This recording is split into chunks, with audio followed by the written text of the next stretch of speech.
Welcome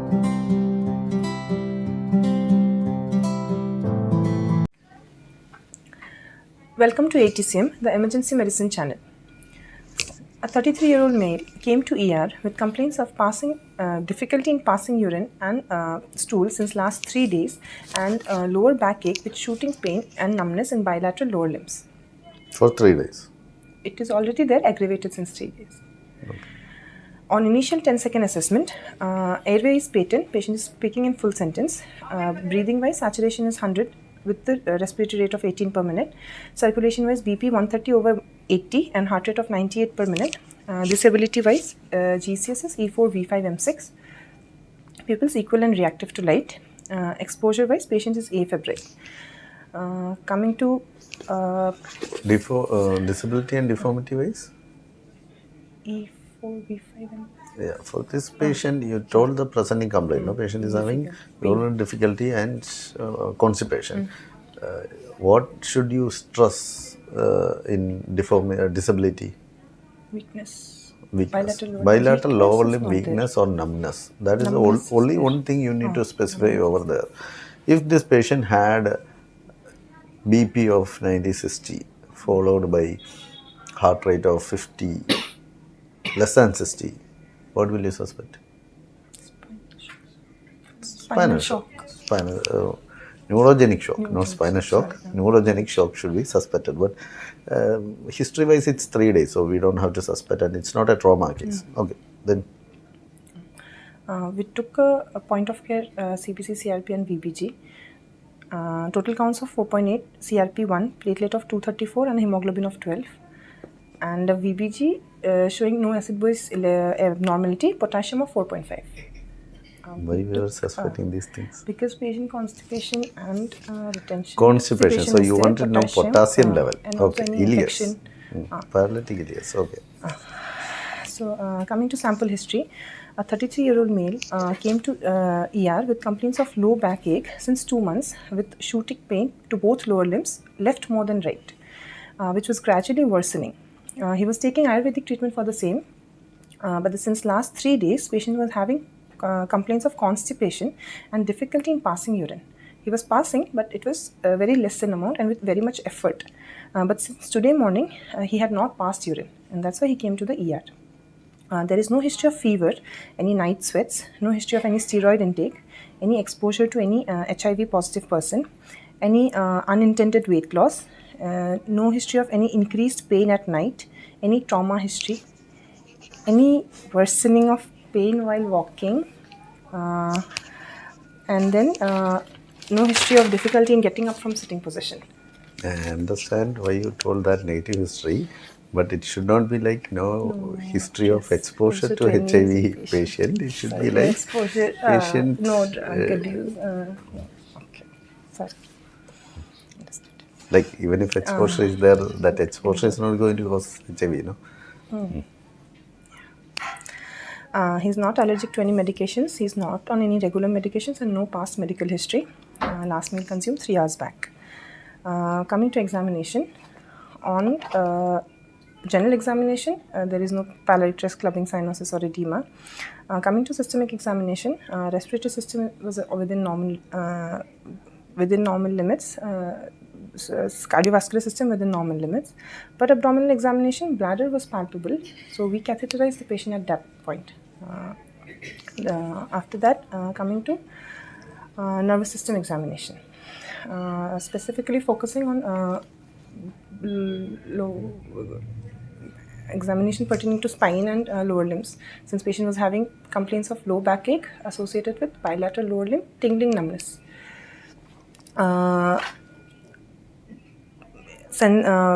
There was patient was not having like any complaints of any weakness. Power was 5/5, proximal muscle power as well as distal muscle power. He was not having any fasciculations, no twitching, no tremors. Coming to sensory examination, patient had complaint of loss of sensation, especially near his perianal region and medial part of the thigh. on assessment also, patient could not feel on this thing. And then like coming to like specifically, since patient was complaining of lower backache with constipation with urinary retention, provisionally thinking of Cauda equina, like which was one of the neurosurgical emergencies, we did some specific tests to look for any sensation loss pertaining to L5S1, which is the most common nerves compressed in Cauda equina. So the sensory supply to between the sensory supply between the first and second grade to the web space is usually pertains to L5. So we tested for sensations over there. Patient had loss of sensation with the left leg, which also was associated with increase, like more pain and more numbness he had on the left leg. Right leg, he could sense the sensations. And also patient described the pain as shooting laterally, lateral part of the thigh, then lateral aspect of the leg, and goes to the lateral part, which corresponds to L5S1 dermatomes. S1. S1 dermatomes. Other than that, he had sensations intact everywhere in both lower limbs. Coming to motor system, we wanted to test for his plantar flexion, dorsiflexion. Basically, L5S1, if we test for the motor system, they will have weakness in hip. L5 will be having weakness while hip abduction, knee flexion, foot dorsiflexion, toe extension and flexion, foot inversion and eversion. This patient was having complaints in plantar flexion and dorsiflexion of the great toe in left leg only.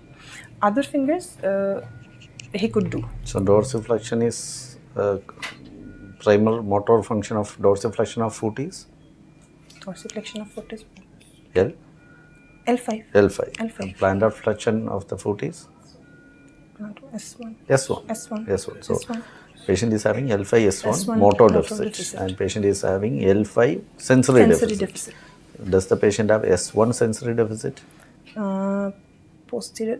What No. is the sensory area of S1? S1 will be posterior calf, lateral or plantar aspect of foot. Lateral aspect of foot. Posterior, one side lateral aspect of the posterior calf only. So best is lateral border of the foot. So lateral border of foot is He could sense. He could sense. So there was no S1 cutoff, but he has S4, S5 cutoff, right?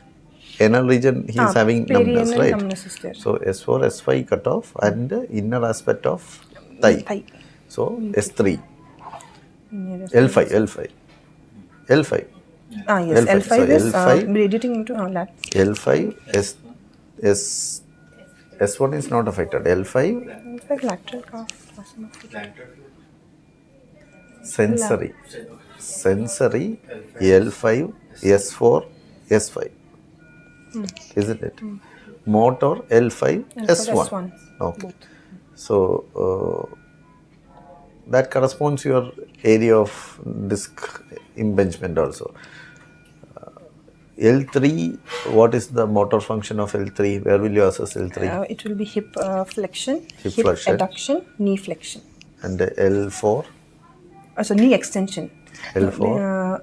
Basically L2, L3, L4. One is that they will combinedly assess Femoral for the nerve, hip right? flexion. Combinedly assess for hip flexion, hip adduction and knee extension. Knee extension.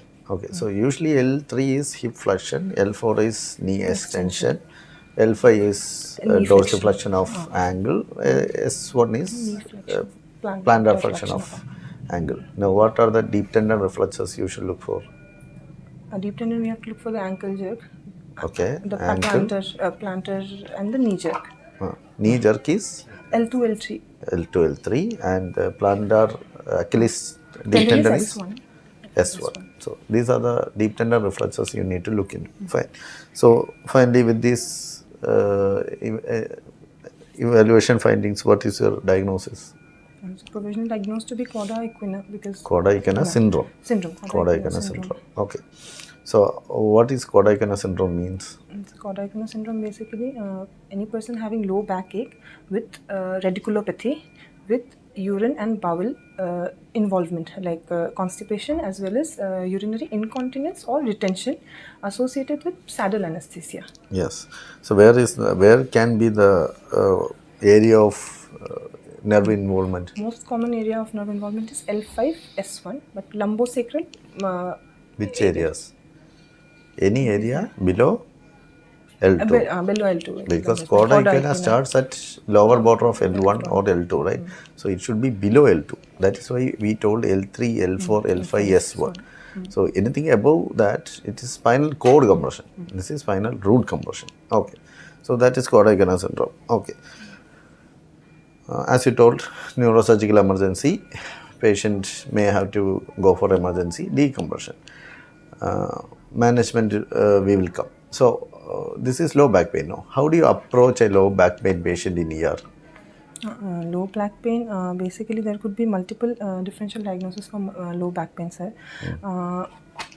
Initially we have to see whether it is uncomplicated or complicated. In the sense, any red flags are there or not, we have to assess for that. If patient differentials of low backache. How do you classify low backache? Low backache causes. Causes. Causes can be like associated to multiple systems as a whole.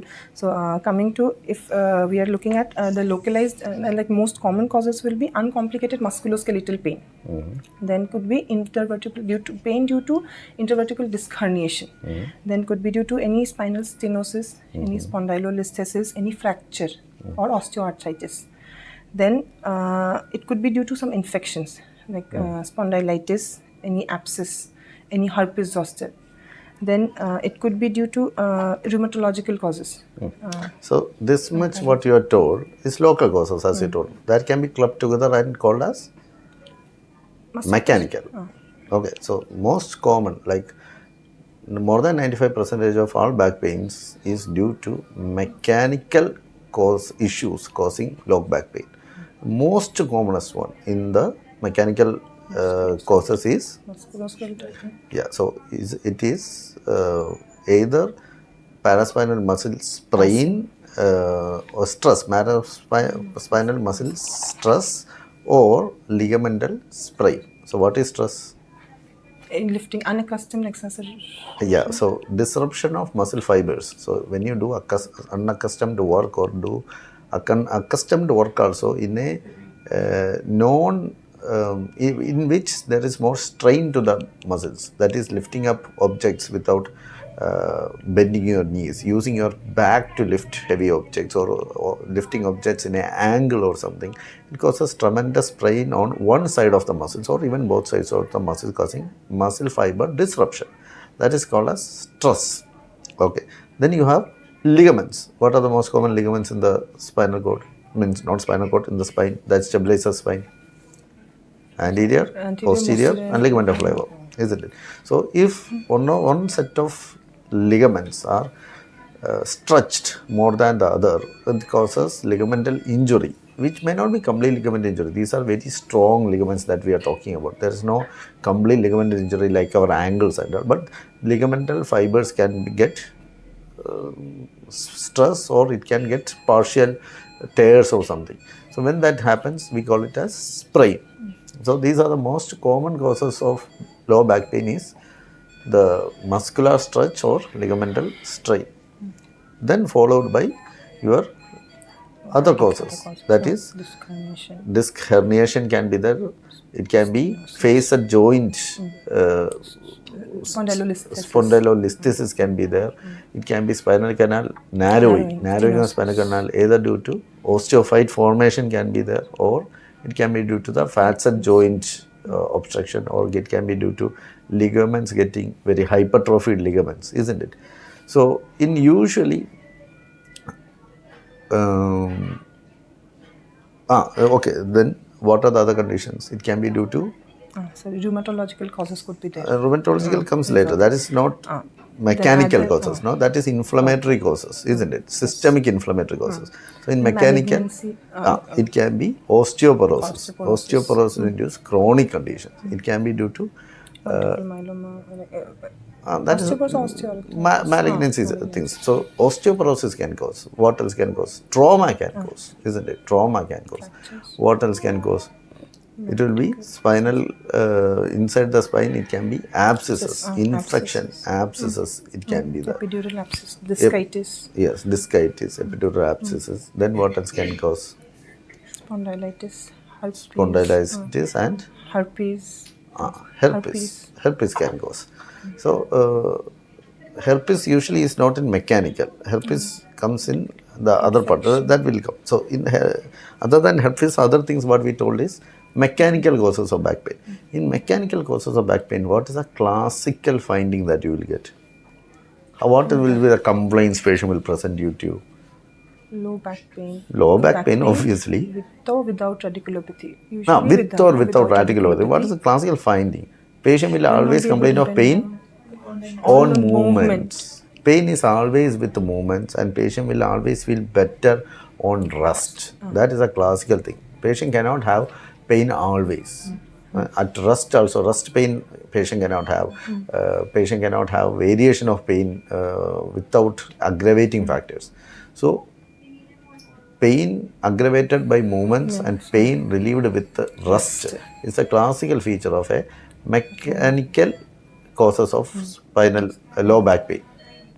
In these patients, usually if it is discitis or intervertebral disc prolapse and all, pain is usually aggravated by bending forward position or any condition that increases intra-abdominal pressure, that is sneezing, coughing, straining, all these conditions, it will cause worsening of pain and bending forward position. While even if it is face joint involvement or spinal canal stenosis, patient bending forward will be much better. Patient can tolerate standing or sitting in bending forward position, but when patient extends backwards, patient's pain will be aggravated. So for example, patients will be telling that when I am working in front of computer or this thing, right? What? Tailoring or ironing. When I am stooping forward and doing, I don't have much problem. But after that, when I try to extend my spine back to my normal position, I have severe pain. Otherwise, the patient bending down to take something and all will be discitis and IVDP features. Other conditions that we discussed there will be persistent pain on any moments, like for example ligament injury or muscle injury, paraspinal muscle injury or ligament injury. Patient will have any movement, be it extension, flexion, rotation, patient will have always pain, and pain is only recovered by rest. Okay. Now, in this condition, how do you assess the patient? So, patient's history will be aggravated by movement, relieved by rest, and there can be a trigger history.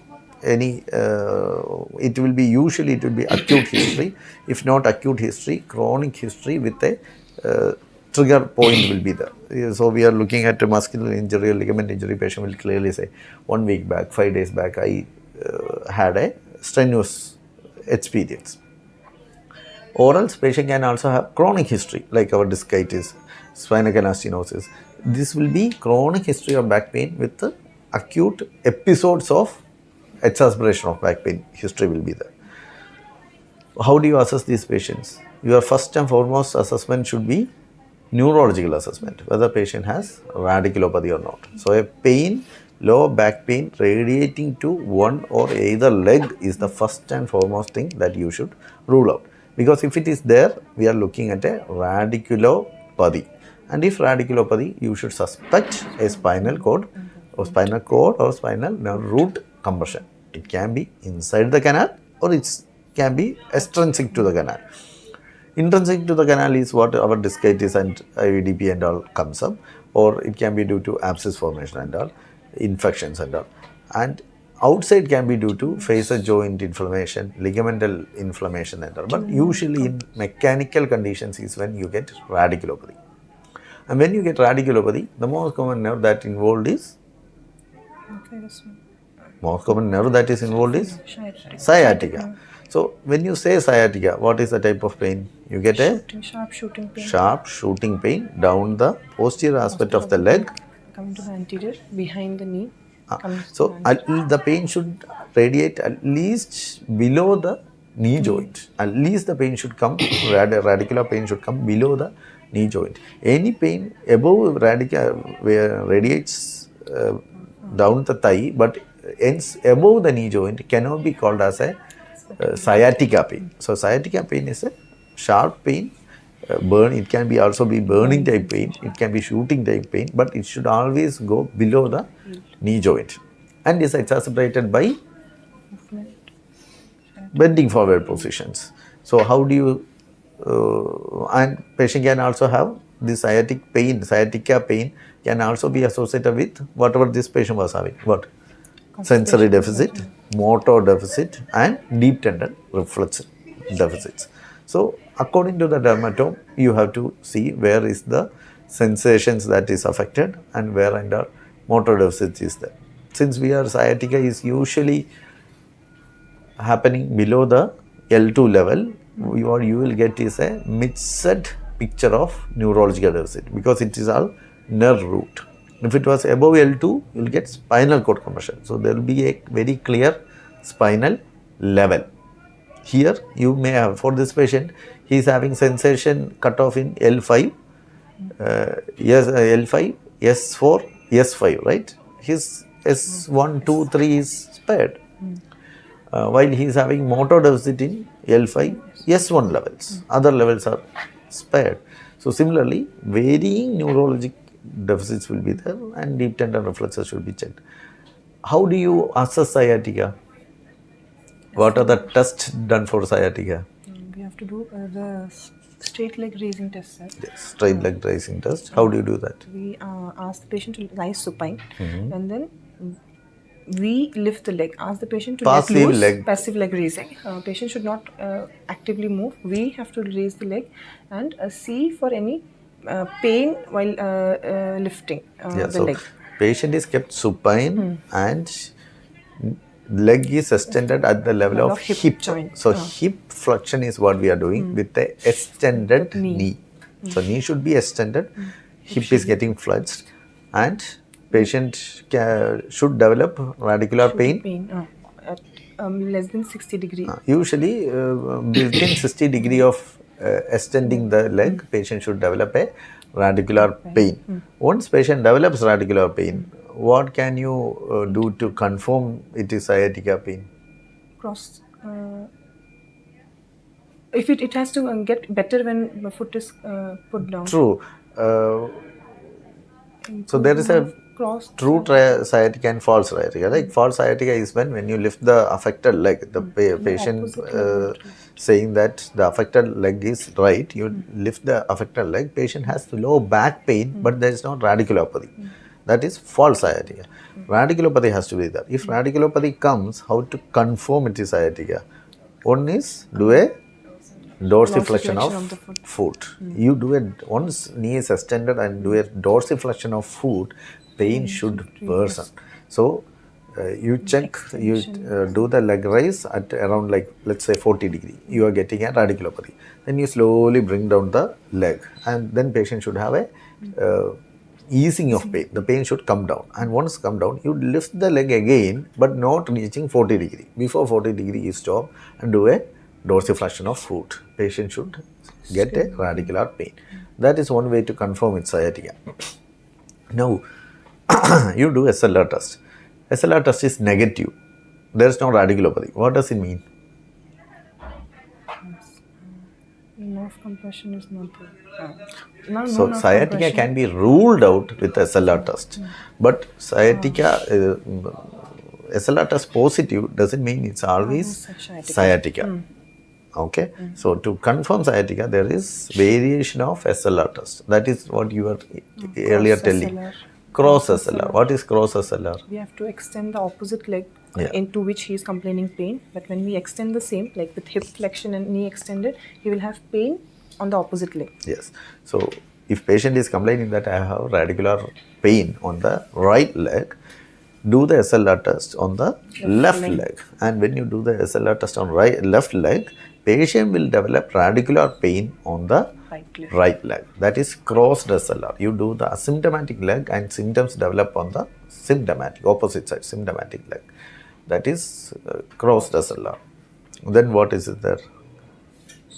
Reverse SLR is there. What is reverse SLR? Patient has to be in prone position, and then we have to flex the leg. Yes. So when patient is on supine position, not supine, prone position, with the extended hip joint, you flex the knee joint. That will also cause pull of sciatic nerve. Patient will develop radiculopathy. Fine. So radiculopathy, in here the important thing is when L5-S1 level is affected, usually patient will say a shooting pain on the back of the foot extending till the heel region. But patient can have a nerve root compression at level of L3, in which condition the shooting pain will be radiating on the anterior anteromedial aspect of the thigh region. So even if patient is having a shooting pain originating from back or coming over to the posterior aspect of thigh and crossing over to anterior and medial aspect, even that we have to suspect as sciatica. Okay. So that is the test that you do. These are passive and active stress tests. So these are the examination things that you do. You look for joint mobility, you look for tenderness, you look for deformity, then you do assessment of range of motion. So when you do assessment of range of motion, normal range of motion assessment and stress test. These are the stress tests that you do. So these are mechanical obstructions. Then the next category will be referred pains. Medical Low back pain can also be referred due to other systemic conditions. One of the most common cause of low back pain referred due to a systemic condition is renal colic. So low into groin pain in which a uterine calculi is there in the mid position, patient will be coming with low back pain. So renal colic can be there. Pyelonephritis can be there. Prostatitis, cystitis in males. And then, gastrointestinal system also, if patient is having biliary pathology. Okay, biliary pathology. Diverticulitis. Okay. Then any arteriovenous malformation. Much more commoner. Pancreatitis. So pancreatitis can be there. Okay. Then in females? Menstrual cramps. Usually, and then any labor, during labor, patient will have back pain. Ectopic pregnancy, spontaneous abortion, ovarian pathologies. Yes, ovarian torsion. Ectopic pregnancy should be suspected. Ovarian torsion should be suspected. Ovarian cyst rupture, ovarian cyst hemorrhages. These things we should suspect. Endometriosis we can suspect according to age category, but these things in females should be suspected. What else? What is another emergency? Real emergency. Sickle cell crisis is more on hip, right? What else? Real emergency. Abdominal aorta aneurysm. Abdominal aortic aneurysm can present with the low back pain as the presenting complaint. So that should be kept in mind. So these are referred pain. So this is usually around 5 to 3% of rest of the pain. Now you have rest 1 to 2%, which are systemic causes of low back pain. What are the systemic causes of low back pain? Systemic condition that causes low back pain. Arthritis. What are the ankylosing spondylosis? Then psoriatic arthritis. Then malignancies. Correct. What are the most common malignancies? Multiple myeloma. Breast can go to vertebrae. CA breast, lung, CA prostate, lung, CA prostate, kidney, thyroid, less common. Thyroid. Okay. Lymphoma. Breast, lungs, prostate, thyroid, then multiple myeloma. These are the most common things you should suspect in malignancy as such. These are the systemic causes. Fine. So these are the classification of the differential diagnosis for low back pain. So your history should look into these conditions. So this is what she told us: complicated and uncomplicated. Basically, uncomplicated are mechanical causes of spinal low back pain, while complicated are the red flags that she told is systemic causes and referred pain causes. So basically, you will ask for any epigastric pain, pain with increase in food intake, renal, referred low into groin pain, hematuria, for uretary calculi, infection. If infection is there, you should suspect pyelo. It can be abscess formation, discitis, this thing, spinal osteomyelitis can be there, infections. So, what else? Weight loss history, and persistence of pain. So, if pain is persistent day, night, or even night time, if it is increasing, you should suspect malignancy with the meds, or it can be due to infection. If patient is having pain. Basically, if patient has morning back stiffness that improves with exercise, it's usually ankylosing spondylosis, inflammatory arthritis. Then recent history Psoriatic history, psoriatic arthritis can be ruled out. Recent history of trauma for fracture. Trauma, fractures. Then any long-term steroid intake to rule out fracture or immunosuppression. Immunosuppression and osteoporosis. Then for any history of family immunosuppression. Immunosuppression history to rule out, so that we can know if any that is fracture, HIV, diabetes, steroid intake. Steroid intake. Then does pain persist at rest or not? It usually indicates towards any spinal malignancy or spinal infection. Yeah. Then has there been pain persistent for longer than 6 weeks? Usually spinal malignancy can be there. But more than 6 weeks, the important point there is that is another classification of low back pain. So, low back pain according to onset is classified acute and chronic. Any low back pain within 6 weeks is acute. More than 12 weeks is chronic. 6 to 12 is like grey area. Usually, if a patient is telling like more than 6 weeks or 12 weeks pain is there, the question what you should ask is the pain persistent or intermittent with frequent exacerbation? If intermittent with frequent exacerbation, it can very well be mechanical cause of low back pain itself. If it is persistent or even if it is worsening day by day, then only you should suspect it as a red flag symptom. Otherwise, pain more than 6 weeks is not a real red flag. If it is persistent pain or a progressively elevating pain, you can suspect spinal malignancy. So, this is according to duration, this is the classification.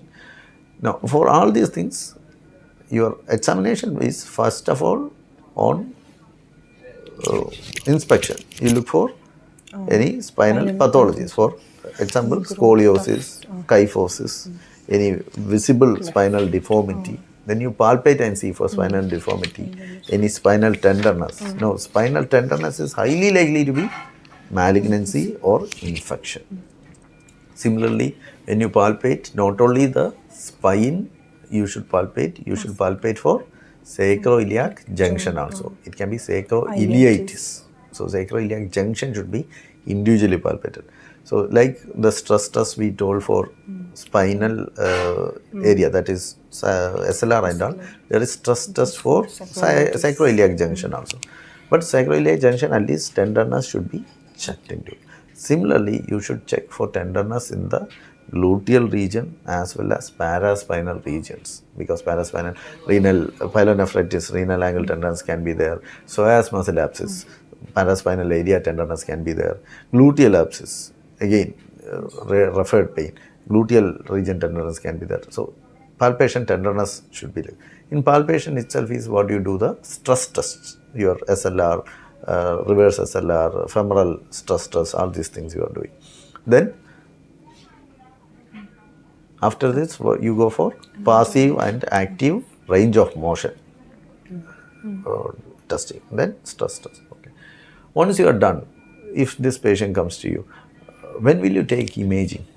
That's the most common question you are going to face is, when will you take imaging? Do you want to take imaging for all the cases? Not for all cases. Ideally, you don't have to take imaging at all for any acute low back pain. So, any acute low back pain, it will take up to 6 weeks to subside. So, you just ask the patient for hot fermentation, active movements. The one thing you should not tell the patient is to take bed rest. Bed rest is not indicated. You should ask the patient to continue regular activities, avoid straining but regular activities, hot fermentation, analgesics. What is the most common analgesic? NSAIDs. That is, first line is NSAIDs, followed by additional paracetamol can be given. If on reassessment, if patient is pain is not controlled at all, you can add opioids. Opioids can be given. Along with this, the pain relief, you ask the patient to, if more than 6 weeks, if pain is persisting, you ask the patient to get physiotherapy also. Now, imaging only if after 6 weeks pain is persisting, you can take imaging. Your X-rays, LS spine, AP, lateral position X-rays and a pelvis X-ray to look for sacroiliitis, you can take. But if patient comes to you for the first time with acute pain, but multiple episodes of acute pain history is there, then you can go for imaging, no doubt. When will you go for higher neuroimaging? When you have radiculopathy. When you are suspecting radiculopathy, you will go for neuroimaging. What is the imaging of choice? MRI. MRI. MRI is the imaging of choice. So you should should demonstrate a radiculopathy. That is, your stress test should be positive to look for MRI. When will you go for CT? Fracture, suspecting fracture. Trauma, fractures, osteoporosis, any spinal tenderness in which you have to rule out malignancies, all these things you go for CT. Okay. When will you go for blood investigations? We are suspecting any abscess, like blood investigation. So inflammatory Fever. markers. When you suspect inflammatory ankylosing spondylosis, psoriatic arthritis, or any acute infection that's causing, you can go for a CBC, CRP, ESR levels. That can be sent into. If you are suspecting real osteoporosis, elderly female, long-term steroid therapy presenting, you can check serum calcium levels.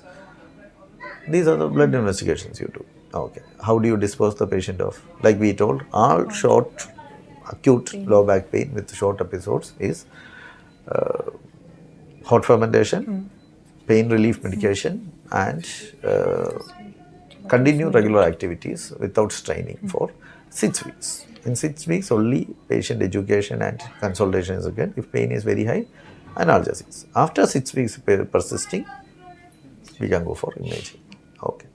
Anything else?